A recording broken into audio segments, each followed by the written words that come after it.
Muy buenas tardes, bienvenidos a la Biblioteca Nacional de España, donde hoy inauguramos un nuevo ciclo con el título Premios Nacionales en la Biblioteca Nacional.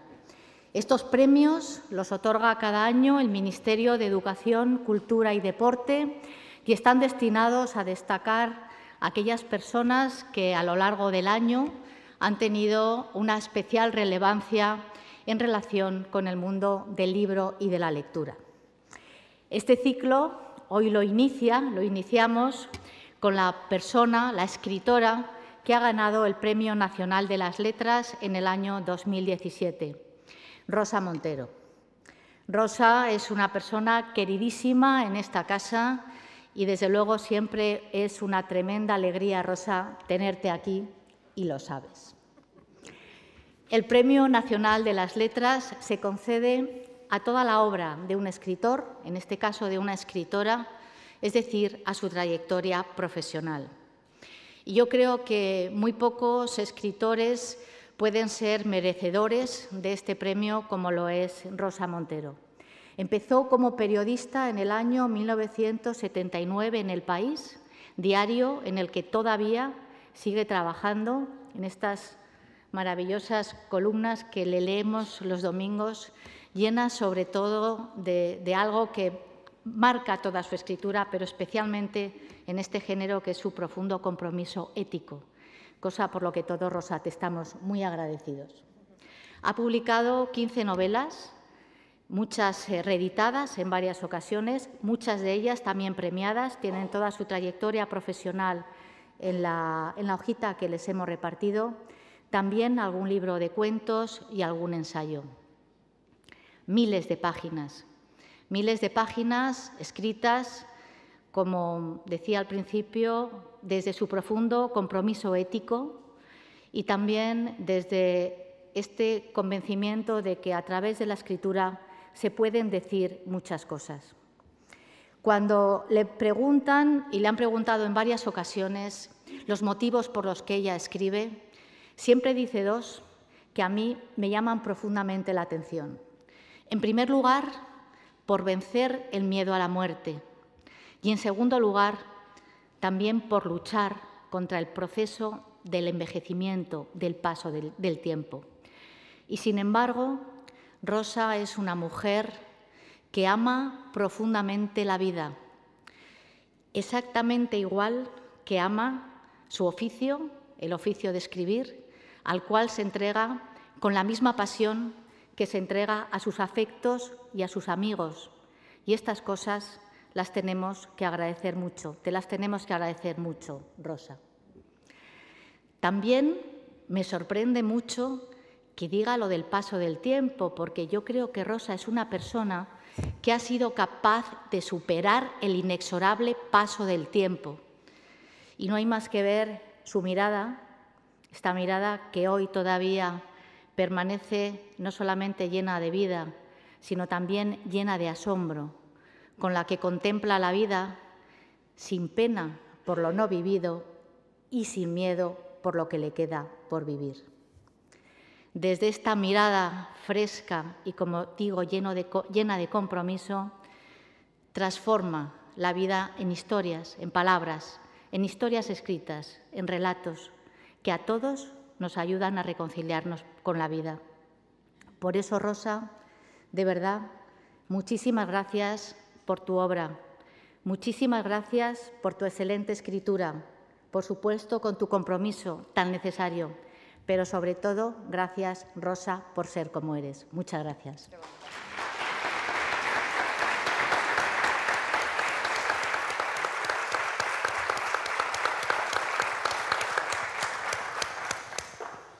Muchísimas gracias. Se preguntarán qué hago yo aquí, que no soy Rosa Montero, y les voy a explicar por qué. Y es porque, como dice Ana, iniciamos este ciclo de los Premios Nacionales de Literatura, ¿no? Y qué mejor manera de iniciarlo con el premio, que en realidad es más importante porque, como decía Ana, responde a toda una trayectoria, ¿no? Lo que debe dar un poco de yuyu también, ¿no? Esta cosa de la consagración ya definitiva. Y la idea es ir trayendo a todos estos premios nacionales para que pasen por la Biblioteca Nacional a lo largo de este año. En el caso de Rosa, ella quiso una fórmula que podemos repetir en el futuro y que la verdad es que nos gustó mucho, y era que preguntáramos a los lectores qué preguntas le querían hacer, más que darnos una conferencia hoy, responder un poco como las peticiones del oyente, pues decir qué quieren saber los lectores de mí, qué preguntas me quieren hacer, ¿no? Yo le decía antes que esto es como los principios de Groucho Marx, que si no le gustan los que le vamos a hacer, tenemos otras, así que no hay ningún problema si no le gustan estas. Algunas, por el propio medio por el que se hacen esas preguntas, que es Twitter, son muy breves, y por tanto excluyen los matices, y otras, porque han venido por correo electrónico, son más largas. Si terminamos con las preguntas y todavía nos queda tiempo, pues podemos dar paso a que desde el público también te hagan preguntas. Por preguntas no va a faltar. Así que empiezo por la primera, que es curiosa, así tenemos también margen para mejorar. Sí. Y que dice así: ¿la han tratado como a una reina? Entiendo que se excluye la Biblioteca Nacional porque ya se entiende que la tratamos como una reina. Claro, no dice ni cuándo, ni cómo, ni en qué ocasión, pero Claro. esa es la pregunta. Sí, bueno, es un juego obviamente de palabras con mi novela. Te trataré como una reina, mi tercera novela. Antes de eso quiero dar las gracias por estar aquí, estoy feliz. Las bibliotecas son maravillosas, son como la sangre y los nutrientes de una sociedad, son como las farmacias de guardia del alma, las bibliotecas en general, y la Biblioteca Nacional, ¿qué vamos a decir de esta joya, ¿no? Yo me siento verdaderamente muy cercana a la Biblioteca Nacional y muy orgullosa de tener esta institución y encantada de tener esta directora de la Biblioteca Nacional. Ana, que ha hablado tan cariñosamente de mí, somos amigas, además es personaje de mi última novela, de La carne, sale en mi última novela, ella no sabía que salía como personaje y cuando terminé el primer borrador se lo mandé corriendo y le dije: mira, Ana, léetelo a ver si te parece bien porque sales en mi novela y además hablas mucho, ¿no? Y efectivamente, y le pareció bien, vamos, no solo le pareció bien, sino que además yo creo que ha conseguido por lo menos una edición más para mi libro de las ediciones que se han hecho, porque ha comprado montones de copias de mi libro, o sea que se lo agradezco de corazón, ¿no? Es una crack, es magnífica, yo creo que tiene una idea además de eso de la cultura y de la agilización de la cultura increíble. Gracias a todos los demás que trabajáis aquí, como Antonio y a Miguel Albero, al que conozco desde hace muchísimo tiempo y al que he leído, porque él es un escritor estupendo y tiene unos libros, novelas y ensayos magníficos. Enfermos del libro, por ejemplo, es un ensayo muy literario magnífico. Otro tiene un don para los títulos, ¿no? Instrucciones para fracasar mejor, se llama otro maravilloso, que os recomiendo vivamente y te agradezco mucho, que también está en la biblioteca ahora, es una adquisición nueva de esta biblioteca. Y bueno, y estoy encantada de que te hayas venido aquí. Y gracias a todos vosotros por veniros en este día tan ventoso y tan mojado, ¿no? Hasta el centro, a estar con nosotros. Quería hacer unos comentarios también a lo que ha dicho Ana, una serie de cosas. Bueno, no empecé en el 79, empecé en el 70, cuando tenía 19 años. Tengo 67 para que no hagáis cuentas. Empecé en el 70 con 19 años y bueno, y trabajé antes del país, ¿verdad? Pues en el Boletín Interno de Butano, en la revista del Sindicato de Agricultura, las cosas que hace la gente, ¿no? Cuando empieza, ¿no? Hablando ahí del escarabajo de la patata y cosas así. Y en el país desde el 77, así que efectivamente he publicado toneladas de papel, he llenado toneladas de papel, ¿no? Y lo que decía ella, de que escribo para vencer el miedo a la muerte y para vencer la vejez. Pues sí, es verdad que una de las razones por la que yo creo que escribimos todos, tengo la teoría de que los escritores, los novelistas, y tú también lo eres, así que me dirás, somos personas que estamos más obsesionadas por el paso del tiempo y por la muerte que la media de la gente. ¿Dices que sí por amabilidad o porque es verdad? No, porque es verdad. Porque es verdad. Y creo, bueno, eso a lo mejor sale en alguna de las preguntas y me puedo extender más o me lo preguntáis vosotros después. La tengo muy articulada esta teoría, ¿no? Pero vamos, creo que efectivamente estamos más obsesionados por el paso del tiempo y por la muerte. La mayoría de la gente vive como si fuera inmortal, pero nosotros no podemos olvidarnos. Si escribes efectivamente para luchar no contra la vejez, sino contra el paso del tiempo, contra lo que el tiempo nos hace y lo que el tiempo nos deshace, porque vivir es deshacerse en el tiempo. Y no es la vejez lo que me obsesiona, uno empieza a envejecer desde la cuna. Ese paso del tiempo que te va rayando y que te va arrebatando cosas, empieza eso pues desde la cuna, ¿no? Pero ya he llegado con la vida, ¿no? Y a lo largo de los años y con una cierta madurez literaria he llegado a saber y a definir por qué escribo, y en realidad yo creo que escribo para darle al mal y al dolor un sentido que en realidad sé que no tienen. Pero dándole ese sentido, pues la vida es mucho más habitable para uno y para los demás, ¿no? Y por último, nada más lo que decía ella, que vivo sin pena y sin miedo, más quisiera. Ella me lo dice porque, claro, como somos amigas y nos conocemos bien, tengo un tatuaje aquí en el cuello detrás que dice ni pena ni miedo. Y se refiere a eso. Ni pena ni miedo es un verso de Raúl Zurita, del poeta Raúl Zurita, poeta chileno, y este verso lo tiene excavado en el desierto de Atacama, en el norte de Chile, y esta frase mide 3 kilómetros, 140 metros, y cada palabra tiene 400 metros de alto, ¿no? Entonces ya hace 4 años o así anduve por ahí por el desierto y caminé por encima de estas letras ciclópeas y me pareció que era una frase maravillosa, sobre todo para eso, para ir envejeciendo. Y ahora sí uso la palabra ir envejeciendo, porque claro, para esta edad, ¿no? Para la edad heroica de la vejez, porque cuanto mayor eres, más pena tienes por lo perdido y más miedo tienes a lo que venga, ¿no? Entonces, ¿uno para qué utiliza los lemas? Pues los utiliza como señal, como faro del lugar a donde se quiere dirigir. Así que más quisiera vivir sin pena y sin miedo. Me propongo y lo intento, procuro vivir sin pena y sin miedo, ¿no? Que si la vida o quién, cualquiera. Bueno, le han tratado como a una reina, ese será el juego. Bueno, aquí me están tratando como una emperatriz y la vida pues a veces te trata como una reina y a veces te trata como un gusano, ¿no? Es lo que tiene la vida, que es muy cambiante, es muy variable y es todo eso, y tenemos que acostumbrarnos también a vivir con el malestar, ¿no? Yo una de las cosas que me parece que es mucha fuente, no sé qué te parecerá a ti, pero fuente de mucha inquietud y de mucho dolor en la vida es ese equívoco, ¿no? Que está tan multiplicado en nuestra sociedad, además por los anuncios publicitarios, por las páginas de Facebook llenas de fotos sonrientes y tal. Y es que la vida es un pura frenesí de alegría, ¿no? Todos sonriendo, las familias preciosas sonriendo, niños preciosos sonriendo, perros rubios sonriendo, todos, ¿no? Pues la vida no es eso, evidentemente, ¿no? Hay que admitir la frustración, hay que admitir la dosis de malestar que la vida tiene, para poder disfrutar de lo maravilloso que tiene la vida, que la vida tiene momentos sublimes, mágicos, inesperados y preciosos, en donde de verdad te sientes tratada como una reina. Bueno, fantástico. Vamos a una segunda. Esto que dice Rosa de que soy muy bueno para los títulos, algún amigo mío dice que sí, pero que ojalá no siguiera después del título 300 páginas.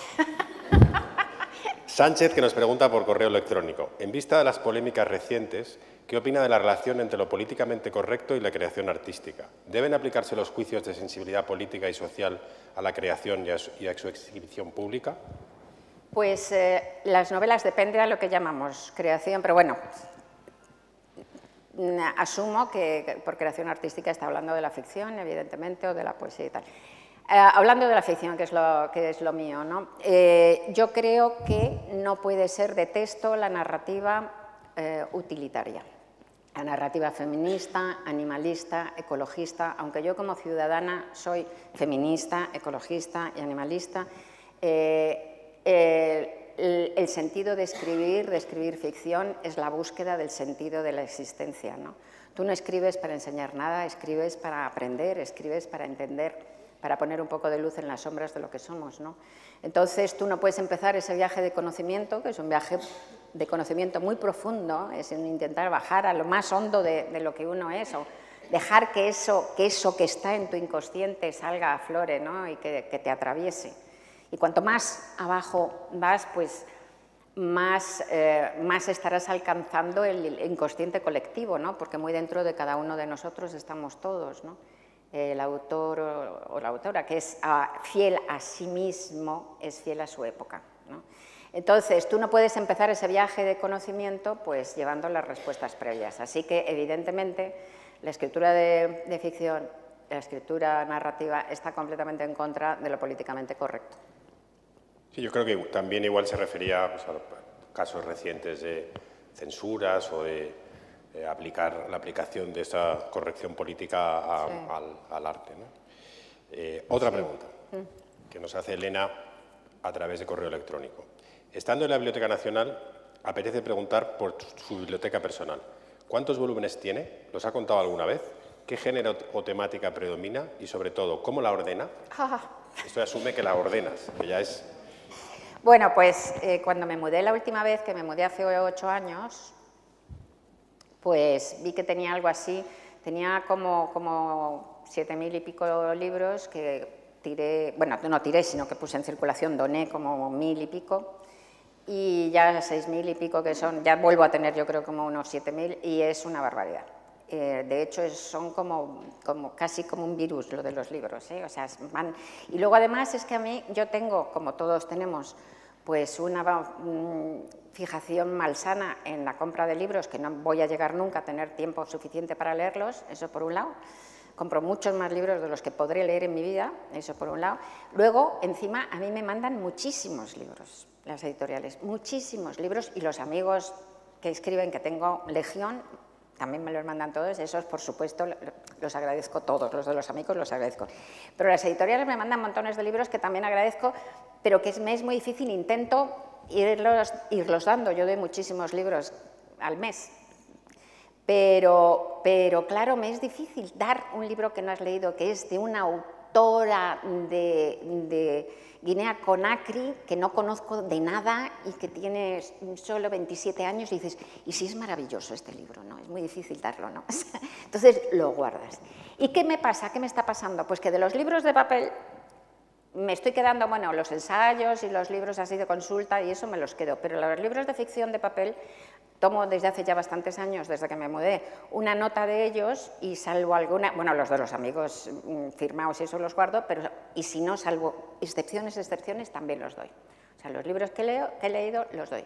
Con lo cual, mi biblioteca se está convirtiendo en una absurda biblioteca de libros que no he leído, porque los que he leído los voy dando. Entonces, es como muy absurdo. Luego, cuando en la otra casa anterior los tenía bastante ordenados, era una casa mayor que la que vivo ahora, y cuando me mudé, pues contraté, ¿verdad?, para que me los llevaran como más o menos ordenados, pero bueno, o sea, que los iban metiendo así en golpes, y se han quedado así, metidos en golpes. Tengo un barullo de libros horrible, no los encuentro.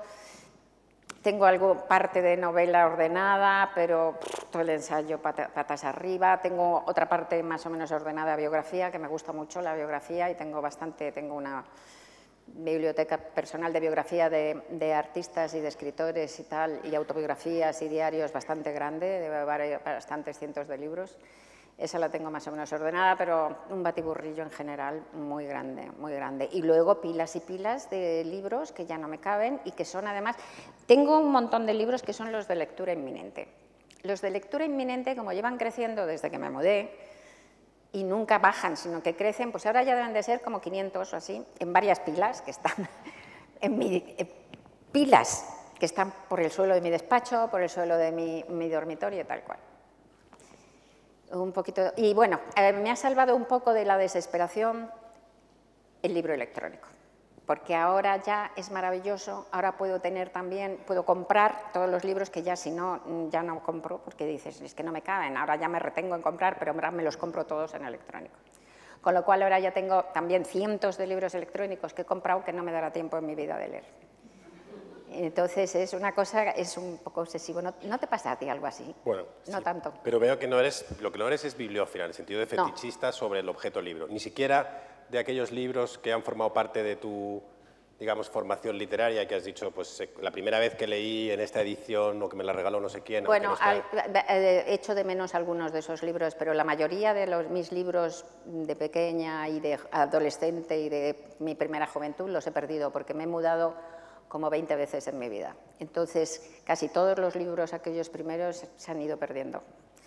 Y eso sí que me verá, hay varios, tengo algunos de ellos, ¿no? Pero poquitos que sí, que por supuesto que esos los tengo, esos no los doy y esos quedan ahí. Los libros antiguos que tengo los conservo, pero muchos que han sido importantísimos para mí. Me acuerdo de una edición de Las vidas paralelas de Plutarco que no lo he podido volver a encontrar y que me encantaba y que no sé qué pasó, yo lo prestaría o algo, bueno, varios así y esos pues han desaparecido, ¿no? Pero no soy nada bibliófila en general, nada. Además me encanta, yo tengo una relación con la escritura absolutamente vital, creo que los libros son vida de primera categoría. Los libros que yo escribo también es una de mis maneras de vivir, más intensa, y los libros que yo leo para mí son vida, son momentos de vida pura, ¿no? Y entonces son amigos o enemigos, me cabreo con los libros y a veces los tiro, normalmente los reciclo, pero estoy leyendo un libro que me cabrea mucho y lo tiro a la basura, porque creo que no merece ni reciclaje. Y escribo en los libros como si fueran cuadernos de nota, todos mis libros están, utilizo las páginas en blanco de cortesía y tal para tomar notas, y con tinta, ¿eh? No te creas que con un... No. O sea, todos los libros vividos, como la vida, como la cara que se te llena de arrugas, eso, los libros son vida. ¿Y sigues con la cosa de buscar libros nuevos o estás más con la idea de releer? Es decir, ¿estás buscando en tu biblioteca libros que leíste y que quieres volver a leer?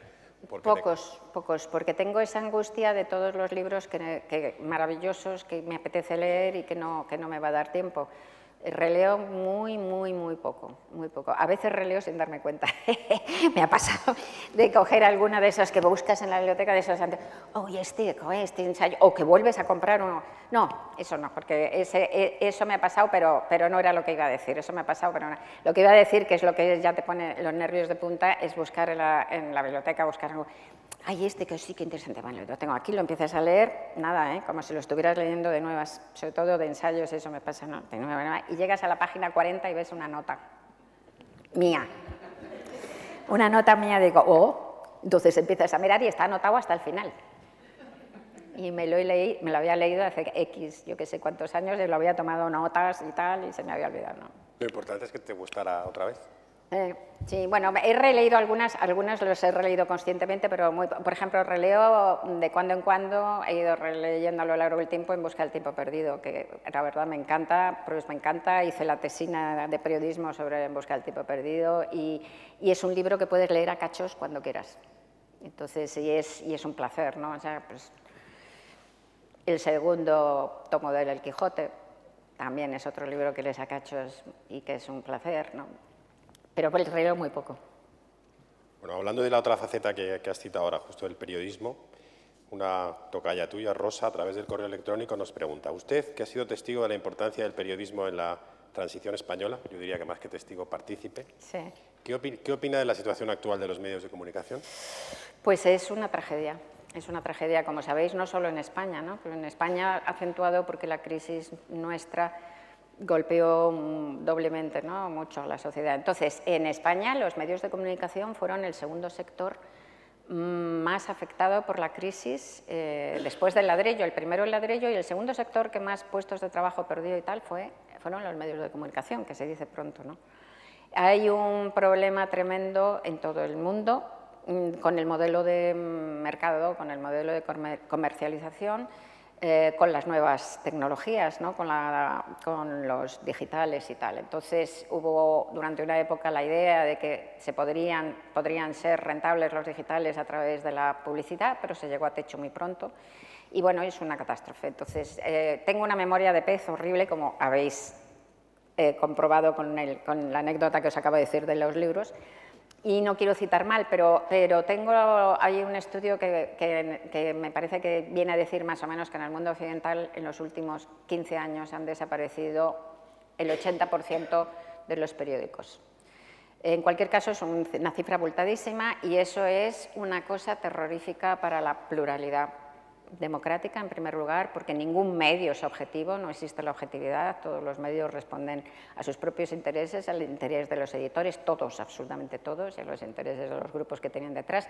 Así que la verdadera democracia, para que haya una libertad de verdadera expresión, tiene que haber una pluralidad, ¿no?, de fuentes, cada uno pueda hablar, ¿no?, de su parte de la sociedad y de su manera de ver la sociedad. Por eso cosas como han pasado en Italia, que de repente todos los medios eran de Berlusconi, pues eso son una catástrofe, ¿no?, una verdadera catástrofe. Entonces, esto está pasando en el mundo, ¿no? Primero se pierde la pluralidad. Luego, además de eso, es que como están tan en las últimas y tan asustadas las empresas, lo primero están completamente entregadas a los bancos, a grandes consorcios financieros y tal, porque ya no se mantienen solas, con lo cual los intereses son mucho más pesados que antes todavía, ¿no?, los intereses detrás. Además, han echado a montones de periodistas y entonces se hacen los medios con la cuarta parte de periodistas, que además tienen que hacer 3 veces más trabajo, porque tienen que hacer los medios de papel, tienen que hacer los medios digitales, que son como, además, son como la película esta de Buster Keaton, ¿no?, de más madera, ¿no?, todo el rato hay que echar a los medios digitales, hay que alimentarlos como un dragón, ¿no? Y tienen que hacer vídeos, tienen que hacer, bueno, y así no se puede hacer bien periodismo, porque no se pueden ser mujeres orquesta, ¿no?, y estar tocando 7 palos a la vez, no se puede y hacer bien. No hay nadie que haga bien un medio así. Y por añadidura, además, pues están echando a los senior, porque son caros, y están contratando a periodistas junior por sueldos de esclavitud. Pues así no se puede hacer bien periodismo. Eso está claro, ¿no? Así que es una situación muy difícil y lo que pasa es que yo, que soy optimista, bueno, dicen que el pesimista es el que cree que estamos en el peor de los momentos posibles y el optimista el que cree que todavía podemos empeorar, ¿no? Yo, que soy optimista, no, creo que como los medios de comunicación fuertes son verdaderamente muy importantes para la salud democrática, pues yo creo que la sociedad se irá autorregulando de alguna manera y que se conseguirán encontrar fórmulas para que vuelva a haber unos medios como es debido, vamos, y plurales y tal. Ojalá. Vinculada a eso hay otra pregunta que incide en lo mismo, que es de Ramón, que nos lo hace a través del correo electrónico. ¿Es muy difícil mantener la independencia en el periodismo? Hombre, sí, claro. Como hemos dicho antes, la objetividad no existe y luego, pues, evidentemente, absolutamente ningún periodista escribe contra los intereses de su propio periódico, porque primero no le publican, o de su propio medio, su propia revista, su propia cadena, porque primero no saldría su opinión y segundo, pues le echarían, ¿no? O sea, que esto es así. Y cuando ha pasado que alguno lo ha hecho, pues a lo mejor ha sido para salir, ¿no? Quiero decir, o sea que... entonces, pues es difícil, hay que intentar... depende de en qué lugar estás, ¿no? Depende la libertad que tienes, pues si eres colaborador por la parte de abajo, pues lo tienes fatal, porque verdaderamente pues aceptas, tienes que comer y aceptar lo que sea, ¿no? Si tienes hijos y si tienes familia, si eres colaborador por la parte de arriba, que es como yo, que ya tengo un nombre, que tengo muchísimos años y que no tengo hijos y tal, pues lo tienes mejor, porque verdaderamente eres más libre, ¿no? Para hacer y no hacer lo que no quieras, ¿no? Pero, como todo, es una lucha, y en la vida, pues yo me he sentido también a lo largo, en diversos momentos, en diversos medios, pues tienes que peleártelo, sí. Ahora, pasando ya a tu obra, hay una que nos hace Nogales a través del correo electrónico que dice: de todos los libros que has escrito, ¿con cuál se queda? ¿Cuál recomendaría a un lector que aún no se ha acercado a su obra? Esa es la típica pregunta que te hacen en la Feria del Libro de Madrid y que es que no se puede responder. Porque, claro, depende del tipo de gusto lector que tengas, ¿no? Yo, además, tengo libros muy variados, porque he tocado bastantes palos, ¿no? Pues tengo libros más ensayísticos, tengo autoficción, en fin. Isaiah Berlin decía que hay 2 tipos de escritores, ¿no? Uno, el escritor erizo, que es el que se enrosca sobre sí mismo y siempre escribe el mismo libro, taladrando, digamos, un agujero en el suelo para intentar ir cada vez más bajo. Un escritor erizo es Proust, evidentemente, que solo escribió antes un ensayo de En busca del tiempo perdido, que era el Jean Santel, y luego El tiempo perdido, maravilloso escritor erizo. Y luego los divide entre esos erizos y zorros, y los zorros son aquellos que van caminando por la estepa buscando todo el rato nuevos horizontes. Y yo soy un escritor zorro, lo diré en masculino,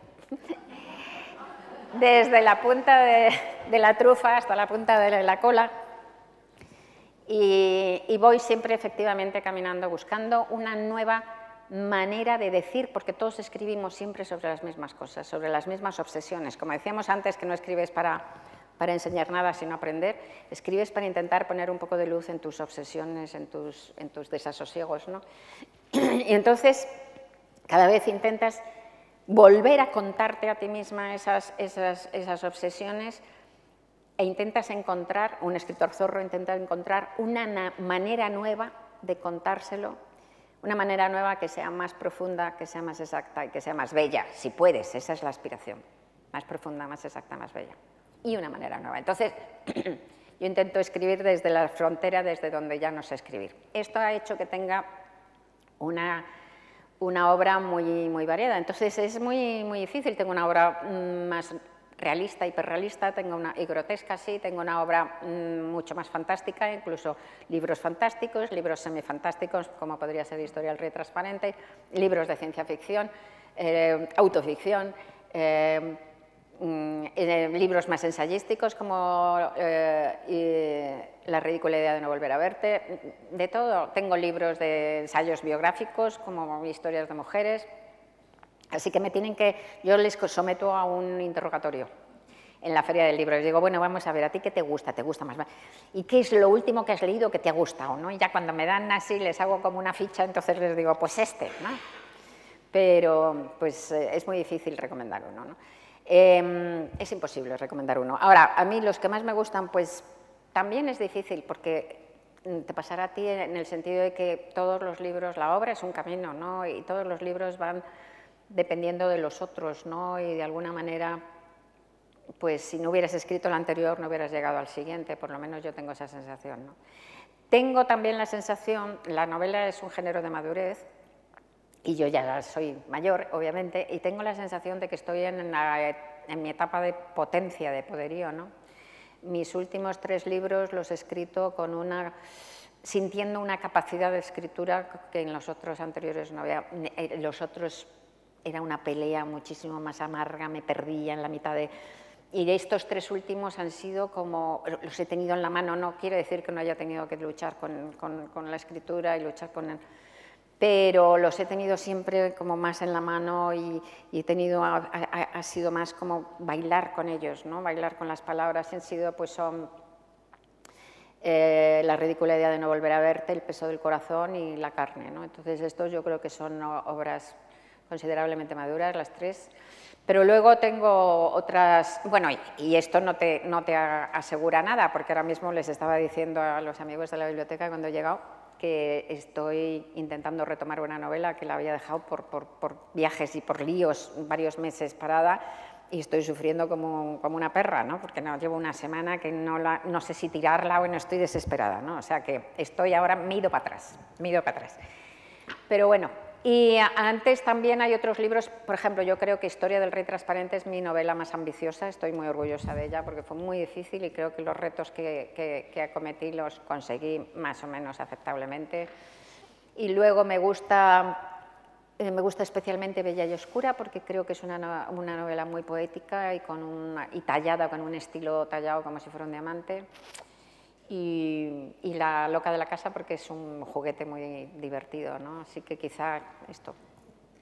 Bueno, y ahí intercalo una que tiene que ver con la jornada que tuvimos ayer sobre el libro y la lectura. Hablamos de qué leemos, cómo leemos, ¿no? Sí. Y en la mesa que hablábamos de qué leemos, que estaba Marta Sanz y Silvia Sesé y Lola Larumbe, hablamos de esta idea de la presencia ahora del yo en la, sí, la autoficción. En la narración, ¿no? Tenemos aquí el 10 de mayo a Manuel Vilas, acaba de publicar Ordesa, que probablemente, aunque quedan muchos meses, sea la novela del año, sí, por lo menos hasta sí. ahora, y vendrá con Marcos Giral. Claro, sí. Y también con Sergio El Morino. que los tres practican ese género. Además, se da el caso curioso que los tres, y a ti también te ha pasado, que cuando hablas más de... Cuando el yo se mete en la narración, uno se vuelve más escueto, más decantado, que cuando habla de ficción. Esta presencia del yo, que ahí hablábamos de distintas maneras, ¿no? Desde el modelo Carrere, que es el de yo te cuento una historia y de paso estoy yo en la historia, hasta lo que estos tres que hablábamos antes es más la literatura testimonial, que también has hecho tú, ¿no? Que es contar ya y con más desgarro tu propia vida, ¿no? Sí, bueno. En lo que estás en esa idea de que esa búsqueda que dices que vas siempre hacia adelante, a pesar de este pasito hacia atrás con esa novela así, ¿está el yo en eso que estás trabajando o para nada? No, para nada. Primero, la literatura testimonial yo personalmente no me gusta y no creo haberla practicado en el sentido de que, por ejemplo, La loca de la casa es autoficción ejemplar porque es mentira la mayor parte de las cosas que digo. El capítulo central de La loca de la casa, que es como el cráter del libro y que cuenta cómo mi hermana gemela desapareció durante 3 días en la infancia y que eso fue lo que construyó mi manera de escribir y tal. Bueno, pues no tengo ni hermana gemela, ni desaparición, ni nada, claro, ¿no? O sea, entonces esa es autoficción pura y dura. Y la ridícula idea de No volver a verte, pues que cuento más algo mío. Yo creo que la parte mía es tremendamente pudorosa. En realidad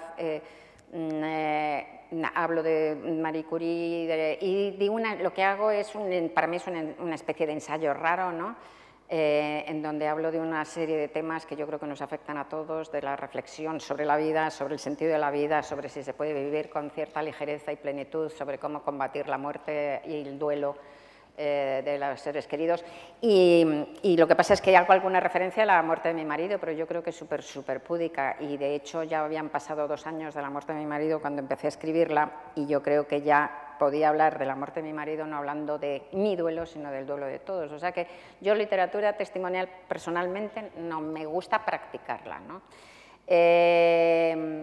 Y la autoficción me gusta muchísimo más, y lo que sí que me gusta es jugar con los límites de la realidad y de la ficción, ¿no? Por ejemplo, en la última novela, En la carne, pues aparezco como personaje un momento, ¿no? Y ahí sí que soy yo, pero eso me divierte mucho porque me divierte, yo creo que los límites entre la realidad y la ficción son tremendamente borrosos. Y entonces en todas mis novelas juego con eso, pongo personajes reales o que me invento en realidad, como aquí también está Ana, ¿no? la directora en mi última novela, no estoy yo solo, sino también Ana, y hay referencias a escritores verdaderos, y en fin, eso es otro juego, ¿no? Que es el juego más que del yo, de lo real. Entonces, la próxima novela, esta que estoy haciendo, es la de ciencia ficción, esta con la que me estoy peleando es de ciencia ficción y sería la tercera novela, es la tercera novela de Bruna Husky, de mi personaje Bruna Husky, es ficción pura, y no aparezco yo por ningún lado, porque además sucede en el año 2109, 2110 ya en esta. Y la siguiente, que ya la tengo y que me está tentando, me está siendo muy turbadora, porque es que tengo muchas apetencias por escribir esa novela y tengo que esperar a terminar esta para comenzarla, pues no tiene nada que ver, nada tampoco.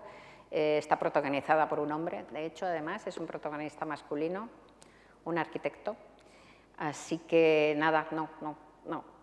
Y luego, además, a mí me gusta, estoy leyendo ahora mismo un libro de autoficción que es muy interesante, que a ver si consigo decir el nombre, es de una escritora vasca, se llama Un ojo de cristal, y es de Miren Agur Mabea, me parece que se llama, Miren Agur Mabea. Miren seguro, y Agur posiblemente, Mabea ya no sé, pero Un ojo de cristal seguro, con eso lo pilláis. Y es autoficción y me está encantando, una autoficción poética, muy irónica, muy descarnada y muy interesante, ¿no? Y me gusta mucho, así que me sigue gustando. Pero por otro lado, y me encantan los libros de Carrer, ¿no? Que son palabras mayores los libros de Carrer, ¿no? Esa especie de relato colectivo con esa mirada de él, ¿no? Eso me parece fenomenal. Pero, por otro lado, creo que también en la abundancia de la autoficción, que hay muchísima y no toda muy buena, creo que también empiezo a ver como una especie de desmayo de la creación, de desmayo de la ficción pura y de la creación pura. Y me da pena porque a mí me gustan las grandes novelas y me gusta el gran invento y el juego maravilloso del niño que crea mundos, ¿no? Y del lector que juega a vivir en esos mundos creados, ¿no? Hay como una... esa carencia, ¿no? Ese desmayo de la ficción creo que es una falta de vitalidad cultural y social, quizá. Pues seguimos con las preguntas de los lectores, una que es parecida a la otra sobre tus libros, pero hacia afuera, que nos hace Carmen a través del correo electrónico. Dinos 5 lecturas imprescindibles de la literatura. Estas son también de las... Y no 4. Pues eso sí que es imposible también, ¿eh? Es imposible porque además a medida que vas creciendo vas cambiando, ¿no? O sea, son imprescindibles para ti, pues en una época o unos, y son todos imprescindibles, ¿no? Entonces yo ahora mismo siempre me he negado a hacer los cánones literarios y tal, y yo qué sé, ahora mismo puedo decir de repente 5, los primeros que se me vienen a la cabeza, ¿no? O cambiando la pregunta, ¿qué autores hay que has leído una obra y has querido leerla toda? Muchísimos también. Más de 5. Más de 5 y más de... Bueno, yo creo que a todos los que somos muy lectores nos pasa eso, que te obsesionas, de repente te obsesionas o por un autor o por un tema, por ejemplo, ¿no? O por, pues yo qué sé, el grupo de Bloomsbury. Cuando me dio por el grupo de Bloomsbury hace muchísimos años, es que me lo leí todo de todos, y como todos escribían y tal, es que anduve muchísimo tiempo liada con Bloomsbury, ¿no? Empiezas a seguir el hilo, ¿no? Y te metes con Borges y sí, Casares, claro. Y las Ocampo, exacto, y sigues ahí. Exacto, ¿no? Entonces, pero vamos, pues yo qué sé, yo puedo decir 2 autores, por decir algo, porque puedo decir 2 autores a los que he considerado maestros. Como yo empecé a escribir muy de pequeña, como la mayor parte de los novelistas empezamos a escribir de niños. ¿A qué edad empezaste tú? No lo sé, ya ni me acuerdo. Pero muy chiquitito. Muy chiquitito, sí. Yo empecé, mis primeros cuentos los escribí con 5 años y eran de ratitas que hablaban, mi madre los fechó y los guardó, yo los tengo en casa. Uy. Por ahí los tengo unas cuartillas ahí todas guarras, ¿no? Con dibujitos y tal. Yo desde que me recuerdo como persona me recuerdo escribiendo. Entonces, como escribía desde muy pequeña y empecé a publicar como periodista desde muy joven y tal, y además venía de una clase baja, ¿no? Cultural, sin ínfulas, ¿no? Yo recuerdo que le entrevisté, y siendo una chica, ¿no? Recuerdo que entrevisté a Cortázar un par de veces y Cortázar decía, bueno, pues yo es que tuve mi etapa formativa primero que imitaba a los simbolistas, luego imité a... Claro, porque él era el gran hombre de una familia, además muy educada y tal, y desde pequeño aspiró a ser un gran escritor. Y entonces copiaba. Yo, como no aspiraba a nada, escribía porque mi manera de vivir es escribir, pero no aspiraba a nada, pues no tenía esa conciencia de buscar los modelos, ¿no? Entonces se iba haciendo mi estilo y se iba haciendo mi búsqueda por sí sola, siempre hija de nuestros padres y nuestras madres, evidentemente literarios, pero no conscientemente me refiero, ¿no? No conscientemente. Entonces, sin embargo, cuando ya había publicado 2 o 3 novelas, pues encontré a 2 autores que habían conseguido llegar a lo sublime en el camino que yo estaba buscando. O sea, ellos habían conseguido, mis búsquedas, ellos habían conseguido hacer unas obras maestras que de repente fueron faros, ¿no? Y que son los 2 maestros que yo considero. Uno es en la parte más realista mía, tengo una parte literaria más realista, hiperrealista, como he dicho antes, así como grotesca y tal, y de humor negro y estas cosas, y sí, muy desencajada, pues el gran maestro de esto es Nabokov, ¿no? Que me parece pues, un escritor espectacular y que además reconozco a los escritores a los que les gusta Nabokov. O sea, me leo a un escritor y digo, uy, este va a ser nabokoviano, y luego leo entrevistas suyas y le gusta Nabokov. Y en la parte más fantástica, que tengo una parte fantástica tremenda, muy fuerte, pues Ursula K. Le Guin, que acaba de morir y que es una de los grandes escritores del siglo XX, aunque aquí no se la conozca casi, ¿no? Yo os recomiendo Los desposeídos, La mano izquierda de la oscuridad. Es una escritora monumental, y que también llegó, pues, bueno, a una altura espectacular, sí. Otra pregunta que nos hace Andrés a través del correo electrónico. que dice, cuando un creador hace algo verdaderamente bello, en el momento de acabarlo, ¿crees que es consciente de que ha conseguido algo tan bello? Pues no. La verdad es que todo el rato estás lleno de dudas, porque no hay ninguna objetividad, no hay ninguna referencia objetiva que te diga que lo que has hecho merece la pena, que lo que has hecho está bien, ¿no? Si hicieras un puente, pues por lo menos es un puente, ¿no? Primero, no todo el mundo es capaz de hacer un puente, primera cosa, ¿no? Segunda cosa, pues haces un puente, luego dirán si es más bonito, más rompedor, más caro, más feo, más pesado, pero es un puente que salva un río y que además pasan camiones por encima y no se cae. Pues es un maldito puente, ¿no? Pero sentarte en una esquina de tu casa durante 3 años a inventar el caso de un señor rubio que no existe, con unos bigotes que no existen, con un traje marrón que no existe y unos zapatos de charol que no existen, que abre una puerta roja que no existe, es que es una cosa loca y muy tonta si te pones a pensarlo, ¿no? Primero, cualquier persona podría inventarse ese señor. Cualquiera, absolutamente cualquiera. Entonces, ¿ese señor que te has inventado tiene algún sentido para alguien que no seas tú? ¿O es un absurdo? Hay una anécdota maravillosa de Goethe, nada más y nada menos que de Goethe, en su autobiografía Poesía y Verdad, que os la recomiendo, es magnífico, un librote así. Entonces cuenta que cuando era niño, tenía como 10 años, pues iba a la escuela, los domingos iba a la escuela religiosa, y que les decían a los niños que trajeran, para el próximo domingo, que trajeran poemas. Entonces ellos llevaban poemas todos los domingos y él, dice, yo iba muy contento y muy orgulloso porque pensaba que mis poemas eran los mejores. Seguro que eran los mejores porque era Goethe, ¿no? O sea, seguro. Dice, pero claro, llegué allí y de repente me empezó a saltar la inquietud porque vi que había otros chicos, sobre todo, especialmente uno, que creían que sus poemas eran los mejores y eran horrorosos, eran ridículos y espantosos y sin embargo estaban tan convencidos de que sus poemas eran los mejores. Entonces empecé a decirme, ¿y si a mí me pasa lo mismo? ¿Y si yo creo que son los mejores y sin embargo desde fuera parezco tan ridículo como fulanito, ¿no? que a mí me parece un imbécil, ¿no? Y dice, bueno, y esta duda me atormentó durante mucho tiempo, durante toda la vida, diría yo. O sea, es una duda que tienes todo el rato, ¿no?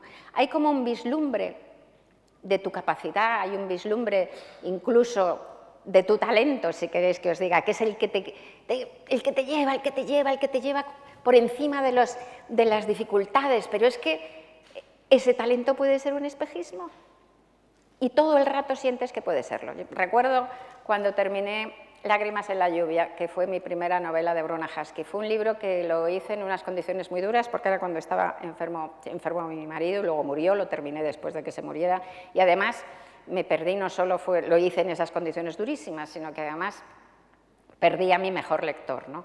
Pablo Lizcano, que era mi marido, era un lector extraordinario, y además era un editor extraordinario en el sentido de que podía decir con una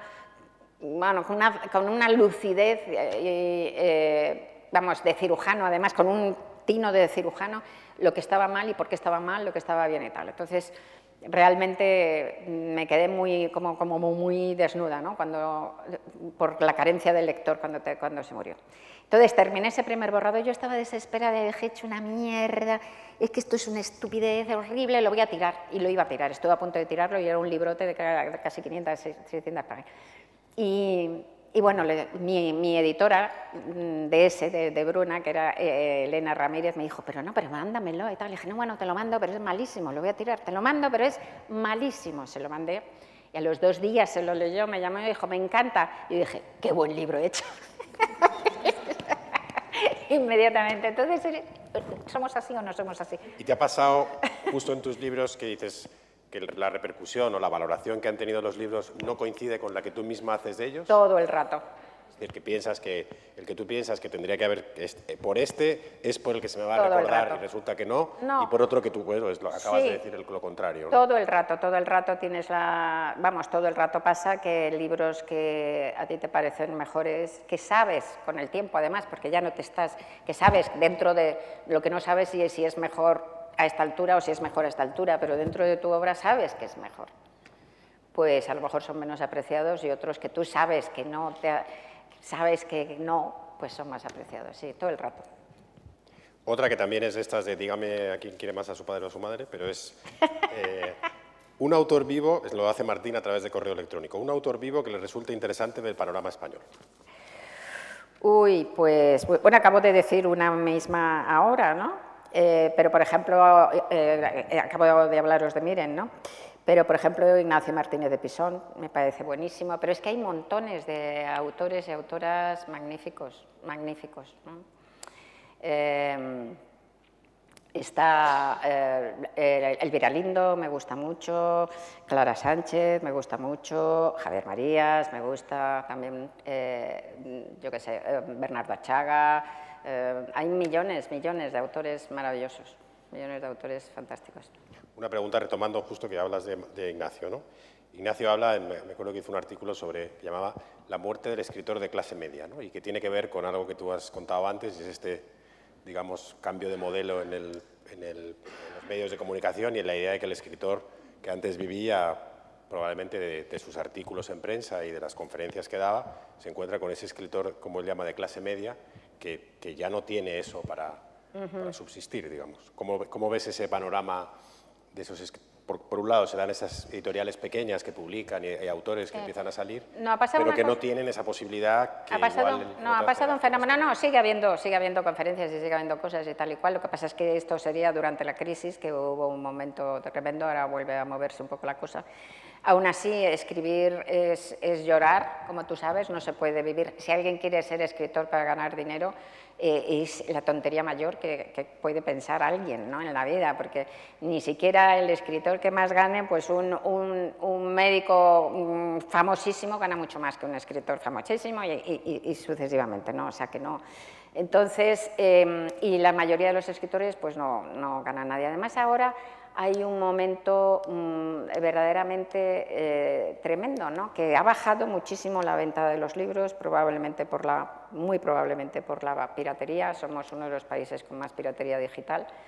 Para hacernos una idea, en Italia, por ejemplo, por cada soporte, por cada libro, ebook, soporte, se venden al año 10 contenidos, y en España por cada soporte se vende medio contenido, y no es que Italia parezca lo más serio, ¿no?, en ese sentido, ¿no? Entonces yo lo he notado, porque he notado, como he tenido la inmensa suerte de tener muchos lectores y de vender bien y tal, pues he estado en las listas de superventas, ¿no?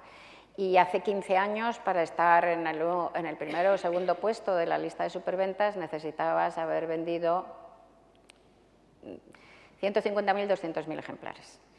Y ahora que he estado en la lista de superventas también en los mismos puestos, pues subes a ese puesto con 20.000 ejemplares. Así que se está vendiendo la 10ª parte.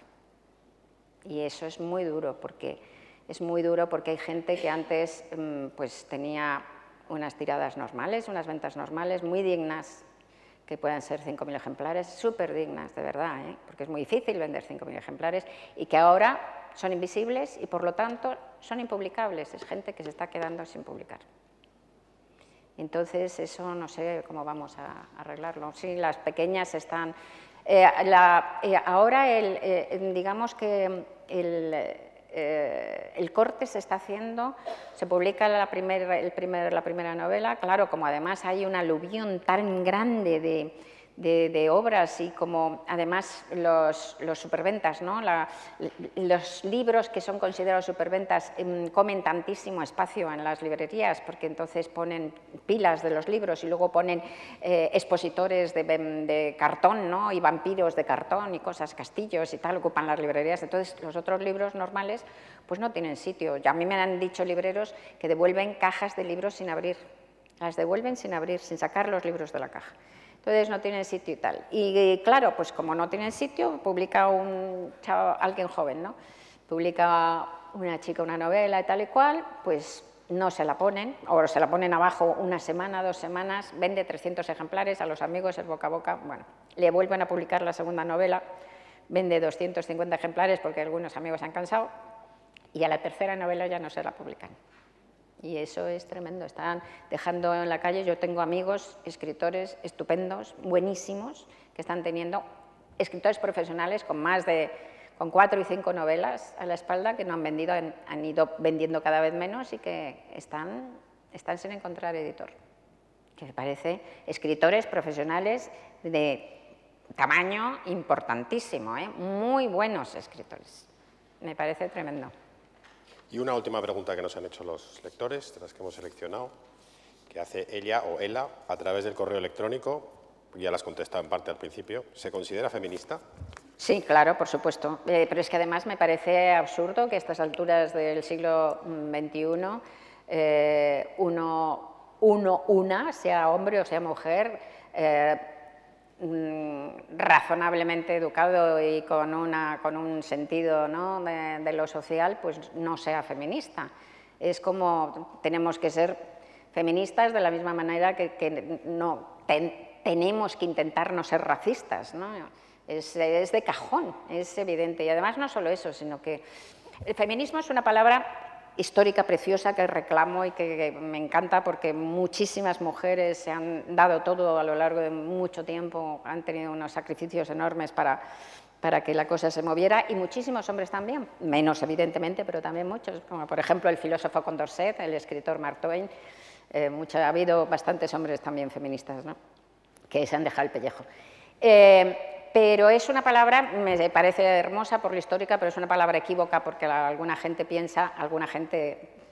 no se ha parado mucho a pensar, piensa que el feminismo pues, es lo contrario del machismo y que también habla de la preponderancia, ¿no?, preeminencia y desigualdad, por lo tanto, social, preeminencia de las mujeres, como si fuéramos a cambiar la tortilla. El 99% del feminismo mundial no aspira a eso, lo que se aspira es a la deconstrucción del sexismo, es decir, de una sociedad que nos obliga a hombres y a mujeres a adaptarnos a unos papeles determinados previos, ¿no? Entonces eso es completamente ridículo y es completamente absurdo. Hemos cambiado mucho, en un siglo, 4 o 5 generaciones de hombres y de mujeres hemos cambiado una tendencia de milenios, ¿no? Y hemos cambiado todos, porque no estaríamos aquí si los hombres tampoco hubieran cambiado. Por supuesto que han cambiado, por eso estamos aquí. Y una de las cosas que me pone de los nervios es que cuando hablas del feminismo o del antisexismo y tal, pues parezca, ahora cada vez menos mal, pero durante tanto tiempo en el periódico, por ejemplo, en El País, ¿no?, todo es muy progres y todo es estupendo, pero entonces hablabas de un tema feminista en una reunión del periódico y tal, y los tíos empezaban a mirar el reloj, no sé qué, como si fuera una cosa nuestra, como si fuera algo de las chicas, ¿no?, que solo les interesa a las chicas, pero hombre, ¿cómo nos va a interesar solo a nosotras si estamos hablando de la transformación del mundo? De la transformación de los papeles de todos nosotros, del mundo. Nos interesa álgidamente a todos, a hombres y a mujeres, muchísimo, porque implica de la misma manera a hombres y a mujeres. Así que, por supuesto que soy feminista y considero, supongo y espero que todos vosotros también. Bueno, pues antes de dar paso a las preguntas del público, ¿qué pregunta te hubiera gustado que te hicieran los lectores que no te han hecho? Ninguna. No, es que para entrevistar, yo que he hecho tantísimas entrevistas, lo que tienes que tener, funcionan mucho mejor las entrevistas, ya que algún periodista lo sabrá también, con gente que no conoces. Porque la inquietud de conocer al otro es lo que es bonito, ¿no? Lo que me gustaba cuando entrevistaba era ese viaje al otro, a los extremos del ser, que siempre es el otro, es otra manera de ver el mundo, ¿no? Pero siempre fue mucho más difícil hacer entrevistas a gente que era amiga, que alguna vez me ha tocado y tal. Eso es mucho más difícil, porque ya conoces mucho más, estás muy condicionado y tal. Y ya no te digo hacerte preguntas a ti mismo, que estás harto de ti, harta completamente de mí, así que no se me ocurre ninguna. Bueno, pues entonces, si hay alguna pregunta en la sala, aquí tenemos una. Bueno, lo primero, muchísimas gracias. Mi admiración, es un placer. Muchas gracias. Es una curiosidad, de todos los nombres que hay en Twitter, ¿por qué elegiste el de Bruna Husky? Ajá. Y una muy sencilla, es sobre la soledad. ¿La soledad es una enfermedad, como la gente quiere hacernos pensar? Ajá. Vale, 2 preguntas estupendas. Bueno, Bruna Husky. Bruna Husky es el nombre de mi protagonista de las novelas de ciencia ficción, que son Lágrimas en la lluvia, El peso del corazón y esta maldita novela con la que me estoy pegando. Entonces, es un androide del siglo XXII. Pero no es que he puesto el Twitter porque mi personaje se llame así, sino que le he dado a mi personaje un nombre mío. Yo hace, ya no me acuerdo, sería hace 10 o 12 años, anduve durante algún tiempo por Second Life. Second Life es un mundo virtual que todavía existe, pero que, bueno, en aquella época estaba comenzando y fue una verdadera explosión. No es un juego virtual, es un mundo virtual en donde hay la gente, hay universidades, hay salas de exposiciones, hay periódicos, hay cines, hay de todo, ¿no? Hay prostitución, hay de todo, como en el mundo, de todo. Y entonces me fui, entré en ese mundo y me pasé allí como 2 meses o 3 meses brujuleando por allí, que en Second Life, en donde la vida va muy deprisa, es como 2 años. Y fue interesantísimo, me lo pasé genial. Entonces, para entrar allí, te tienes que hacer un avatar. Y ese avatar tenía el nombre de, escogí el nombre de Bruna Husky. El apellido, cuando yo entré, luego ya fue libre, pero cuando yo entré el apellido lo tenías que escoger de una lista de 500 nombres y yo escogí Husky porque me gustaba por el perro y el nombre te lo ponías tú y yo me puse Bruna, ¿no? Entonces, porque mi perra se llamaba Bruna, la perra que yo tenía, o sea que todo muy perruno, como ves, me llamaba Bruna Husky. Pero luego ese nombre que me encantó y tal, y estuve viviendo con ese avatar un tiempo y era un dragón, estuve en la isla de dragones, me lo pasé genial en Second Life, luego ya me cansé, me harté y no he vuelto. Pero se quedó como muy pegado a mí y entonces lo utilicé para muchas cosas, lo utilicé como un seudónimo, ¿no? Como otra, realmente el seudónimo más importante que he tenido en mi vida, ¿no? Lo he puesto en muchas cosas, entre otras me hice el Twitter con ese nombre. Entonces, cuando varios años después creé el personaje para Lágrimas en la lluvia, estaba pensando la androide esta y tal y cual, pues le di mi nombre, que es lo más que se puede hacer con un personaje verdaderamente, ¿no? Entonces realmente Bruna Husky es un personaje de todos los que he hecho el que siento más cerca de mí, ¿no? Más, bueno, no soy un androide de combate, evidentemente, pero en su mirada sobre la vida de fondo, pues comparto muchas cosas. Y la otra era la soledad. La soledad no es una enfermedad. Bueno, lo primero, ¿qué soledad estamos hablando? Hay una soledad metafísica que es inevitable, todos estamos solos, todos nos morimos solos, o sea, esa es inevitable. Luego está la soledad física y social. Creo que es muy importante saber vivir solos. Aprender a llevarte contigo mismo, creo que es esencial, debería ser un paso obligatorio en la educación, porque además, si no aprendes a vivir solo, si no aprendes a estar a solas contigo misma, entonces realmente estás en manos de cualquier albur, es decir, te enrollarás con personas horribles y tendrás parejas espantosas por no quedarte sola, tendrás amigos a lo mejor dañinos por no quedarte sola. Lo primero, tienes que aprender a poner el centro de gravedad de tu vida en ti misma y eso se aprende sabiendo vivir sola y sabiendo estar sola contigo misma. Eso es esencial. Luego, por otra parte, el ser humano es un animal social, evidentemente. Y como yo digo en todas mis novelas, es uno de los temas de mis novelas, la vida no merece la pena de vivirse si no se vive con los demás. No para los demás, que yo creo que es patológico, eso lo hacen los santos, pero me parece un poco patológico, sino tienes que vivir para ti mismo, pero con los demás. Con los demás. Y eso yo creo que es una inversión que uno tiene que hacer y una inversión que tienes que decidir hacerla desde muy temprano en la vida, porque te exige mucho tiempo invertir, tener buenas relaciones. O sea que primero hay que saber vivir sola y segundo hay que invertir un montón de tiempo en tener relaciones con los demás ricas y fructíferas y verdaderas. Y yo creo que esa es la manera mejor de vivir. De nada. Bueno, muchas gracias por este buen rato que nos está haciendo pasar. Muchas gracias. Yo quería hacerle 2 preguntas, una del pasado y otra del presente. El pasado me interesa saber en su formación escolar, digamos de la adolescencia, ¿fue positiva? ¿Algún profesor influyó en usted para determinar un poco a la hora de escribir? Y la segunda más actual, que yo creo que ha salido un poco el tema, ¿usted cree que hay autocensura? Bien. No me llaméis de usted que me siento mayorcísima, por favor. Sí.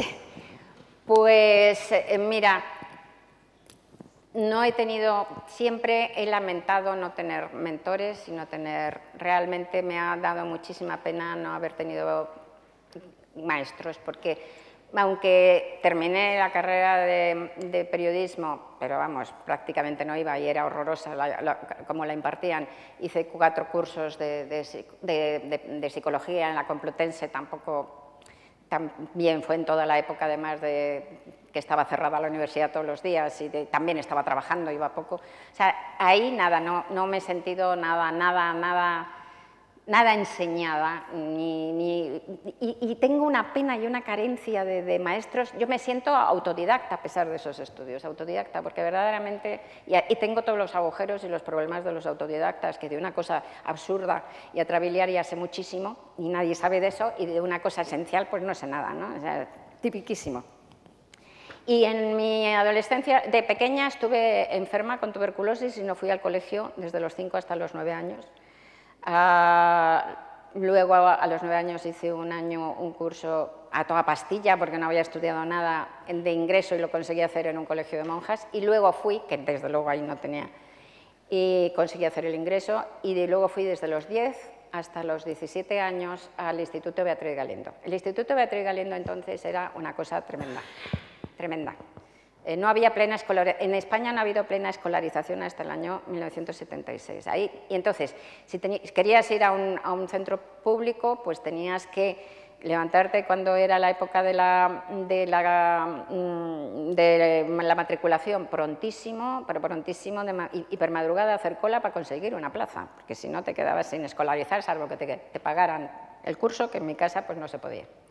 Entonces, éramos hasta los 4 primeros años, éramos 90 y tantas niñas por clase, 90 y tantas niñas por clase. Todos los profesores eran, entre otros teníamos a Gerardo Diego, ¿no? Pero eran todos ancianísimos, eran como profesores eméritos que pasaban ampliamente de nosotros, pero ampliamente. O sea, en el primer curso estábamos en un caserón, en una especie de palacio ahí, donde está todavía el Beatriz Galindo, que se caía encima, literalmente se caía encima. Y entonces estábamos metidas en esas clases, tenían solo enormes, tenían al fondo una estufita nada más, y bueno, las niñas reptaban, que eran malísimas, reptaban, metían trapos mojados en la estufa para que humeara y se interrumpían las clases, en fin. Yo he visto en esos baños, en esos retretes, las pintadas más obscenas que he visto en mi vida. Claro, se nos caían trozos del techo encima, ¿no? Y cuando estábamos en cuarto pasó algo maravilloso. Tuvieron que cerrar el instituto para apuntalarlo porque se nos caía encima y estuvimos 2 meses sin clase, o sea, que es como el sueño de todo estudiante, ¿no? Entonces, luego echaron a una compañera mía de cuarto porque la pillaron follando con un aprendiz de los obreros que estaban apuntalando el edificio, en fin. Entonces, no. Cero. Cero, completamente cero, ¿no?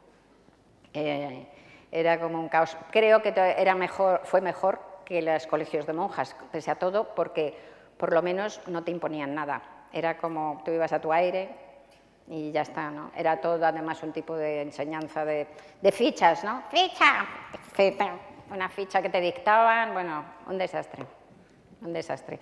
La gente que más me ha enseñado han sido compañeras, por ejemplo, mayores en quinto y sexto. Me acuerdo de una que se llamaba Marina Santamaría, que era una chica que tendría 5 años más que yo, y me enseñó bastante. Me recomendó El segundo sexo, por ejemplo, de Simone de Beauvoir. Me acuerdo de ella como lo más parecido a una mentora que tuve. ¿Y en el mundo del periodismo, cuando entraste...? En periodismo no sabes lo que era. Peor. No, me refiero ya en la... la Escuela Oficial de Periodismo que yo estuve... Ciencias de la Ocultación, era la Escuela Oficial de Periodismo. En la Escuela Oficial de Periodismo, en toda la carrera, lo único que aprendí fue a jugar al mus en el bar. Y estoy muy contenta de ese aprendizaje, debo decir, ¿no? Pero es lo único que aprendí. Teníamos en la Escuela Oficial de Periodismo, teníamos como 13 o 14 asignaturas al año, ni una María, todas fuertes. Imaginaos cómo las daban, no las daban nada, nada, nada. O sea, era terrorífico. Nada, no, ya digo, es una de mis grandes penas no haber tenido maestros, buenos maestros. Sí. Había una pregunta por ahí. Hola. Quería preguntar si cuando te enfrentas a una novela, ¿tienes ya toda la novela en la cabeza o con la estructura y eso o va surgiendo? Sí, pues mi método, que luego cada maestrillo tiene su librillo, mi método es que primero cuando nace la novela de una imagen que se te enciende en la cabeza, aparentemente salida de no se sabe dónde, sale del inconsciente, es como un sueño que sueñas con los ojos abiertos, viene con la misma autonomía a tu cabeza como los sueños por la noche, ¿no?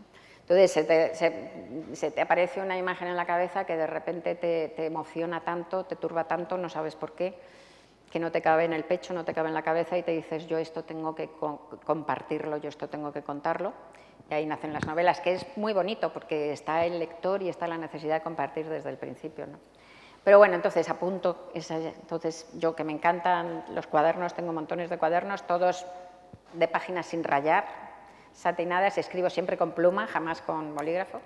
Y entonces me lo apunto en un cuaderno y tal y empiezo a tomar notas y durante año y medio estoy desarrollando la novela. Como soy muy arquitectónica, me gusta mucho la estructura, es muy importante para mí, al final de ese periodo empiezo a hacer organigramas de la novela, organigramas de los ingredientes, de los elementos, de los personajes, de los tiempos, luego empiezo a hacer grandes, como si fueran jeroglíficos, de cómo lo coloco haciendo capítulos, ¿no? De repente hago en grandes cartulinas, ¿no? Una lista de capítulos ordenados así, otra ordenados de otro modo y tal. Y cuando ya tengo claro que van a ser 46 capítulos y lo que va a pasar en cada capítulo, me pongo al ordenador por otro año y medio y al final, pues en vez de 46 capítulos hay 58, ha desaparecido un personaje inopinadamente, que se ha caído por un barranco, yo qué sé. Entonces, que es maravilloso, porque quiere decir que es una criatura viva hasta el final y además, si no, sería aburridísimo escribirlo, ¿no? Pero bueno, entonces lo que me ha pasado con esta, por ejemplo, con la que estoy ahora peleada, es que llevo 2 años, los 2 años pasados, he estado con una locura de viajes y de vida total, ¿no? Entonces había terminado el periodo ese, empecé a escribirla y escribí 80 folios en realidad. Y la tuve que dejar y ya la dejé, luego se me metió otro proyecto que voy a sacar ahora, una reedición, sale el 17 de mayo, de historias de mujeres, que se va a llamar Nosotras, y entre paréntesis, historias de mujeres y algo más, a la que le he añadido, pues aparte de un prólogo, le he añadido 90 pequeñas biografías de mujeres desde hace 4.700 años hasta ahora.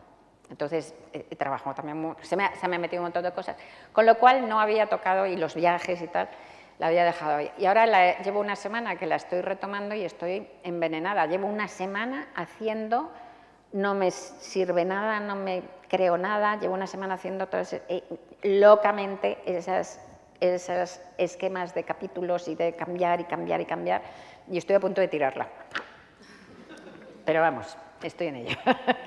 Y después, cuando la terminas, la dejas reposar para Hombre, volver a corregirla. Claro, con tiempo. pero eso es esencial, ¿eh? Además, yo creo que advierto un libro que ha hecho eso o que no ha hecho eso.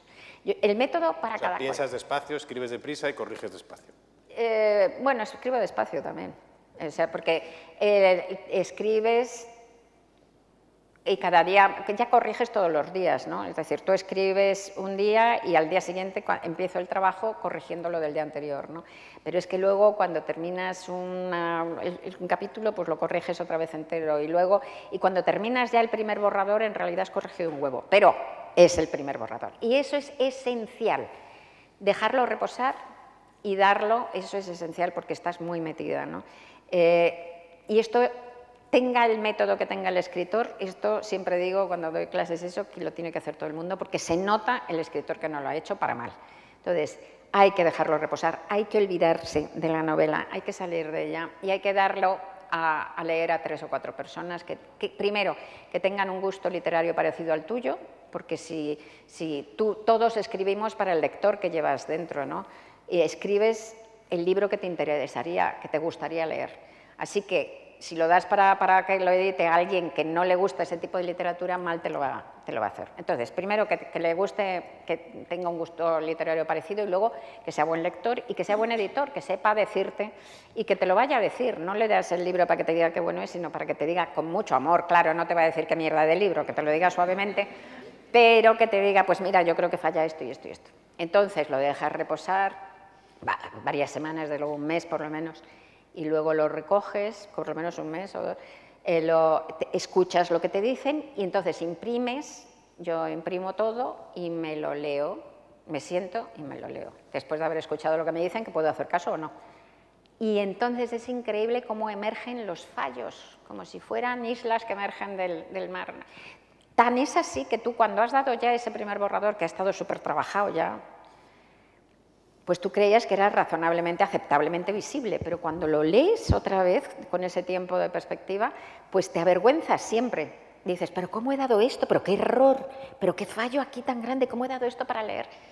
Porque cuando estás escribiendo estás tan metido que no tienes la perspectiva suficiente. Entonces hay que hacer esto siempre. Y si no se nota, yo he leído libros, se nota, son esos libros que habréis leído todos también, esas novelas que de repente tienen partes magníficas y de repente un agujero, una tontería enorme, y dices, pero ¿cómo ha dejado esto? Porque no lo ha dejado reposar y no lo ha vuelto a leer. Está clarísimo. Si lo hubiera vuelto a leer, lo hubiera visto y lo hubiera corregido, ¿no? Y entonces después vuelves a reescribir todo eso. Hay una reescritura, no entera, pero una reescritura depende. A medida que me he ido haciendo mayor, he ido madurando, la reescritura, esa segunda, es menos profunda. O sea, en mis primeros libros es que era como empezar la novela otra vez. Ahora ya son reescrituras más leves y luego todavía hay un cepillado último y luego está el cepillado ultimísimo de las galeradas, que ya es cuando dices, ay, Dios mío, que es la última oportunidad que tengo de cambiarlo, ¿no?